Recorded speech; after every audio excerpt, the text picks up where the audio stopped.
And welcome to this week's edition of Food for Thought, where we talk to small business owners and entrepreneurs on strategies and best practices.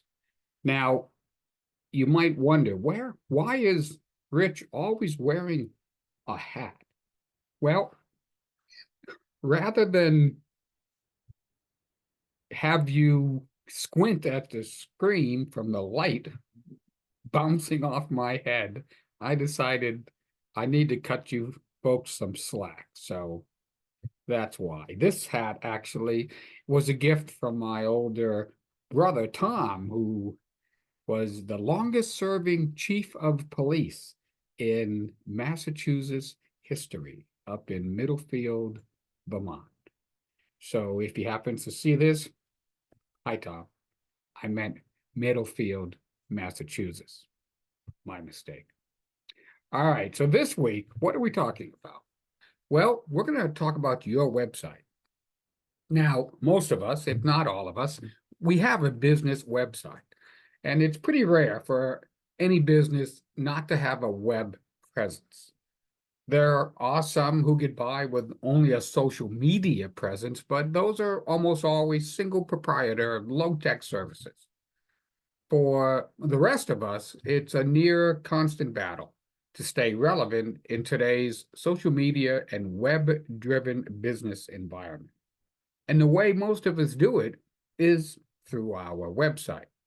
So we need to ask ourselves, is our website adding to our success? Or is it just sitting out there collecting digital dust?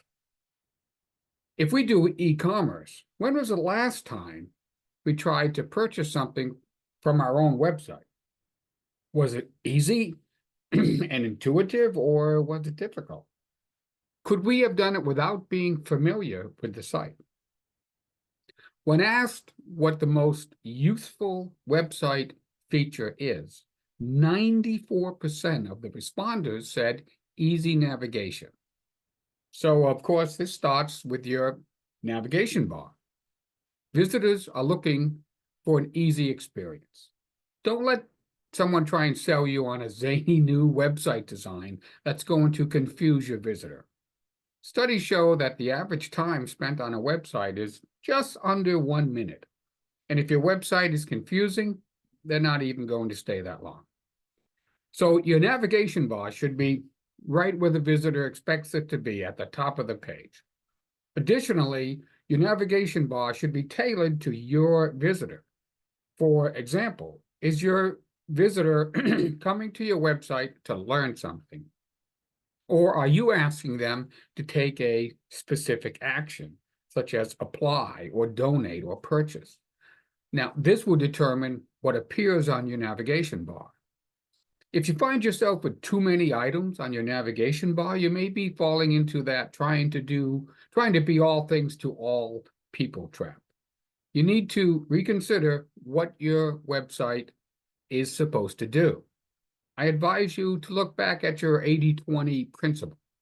Your navigation bar should reflect these priorities. As for content, it pains me to say it because I'm a content provider, but you need to keep your content brief. There's a time and a place for long content, but unless you're blogging, your website needs to rely more on visuals.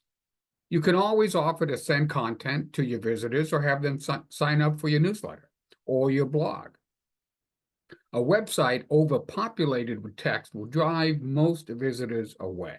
It was Mark Twain who said, "I didn't have time to write a short letter, so I wrote a long one instead." Now, obviously, this discussion right now, this isn't intended to be a tutorial on how to build a great website. Rather, it's a starting point. If you've invested in a website, you should be trying to get a good return on investment. If your website is just sitting out there in cyberspace with few visitors, you're paying for hosting and maintenance, and you're not getting your money's worth. If your website is old, cranky, and stale, what does this say about you and your business? Well, I hope you found that useful. And if you want to talk about anything that we just discussed or anything about a business strategy or content, I'd love to have a conversation with you. Just reach out to me at rich@speakingofsuccess.us. And with any luck, I'll see you next week. Bye.